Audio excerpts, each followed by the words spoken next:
महाराष्ट्रात आता देशी गायींची ओळख राजमाता गोमाता अशी असेल। भारतीय संस्कृती जपणाऱ्या देवाभाऊंच्या महायुती सरकारने हा मोलाचा निर्णय घेतला आहे।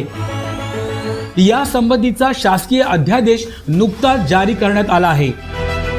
महाराष्ट्रात देशी गायींच्या संख्येत वाढ करून त्यांचं संवर्धन करण्याच्या दृष्टीने देशी गायींच्या पालन पोषणासाठी पशुपालकांना प्रेरित करण्यासाठी हा महत्त्वाचा निर्णय घेण्यात आला आहे।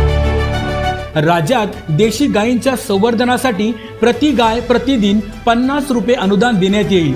गोशाळांना अत्यल्प उत्पन्न असल्याने त्यांच्या मदतीसाठी हा निर्णय घेण्यात आला आहे। त्या देशी गायीचं संवर्धन झालं पाहिजे म्हणून हा दर्जा देण्यात आलेला आहे।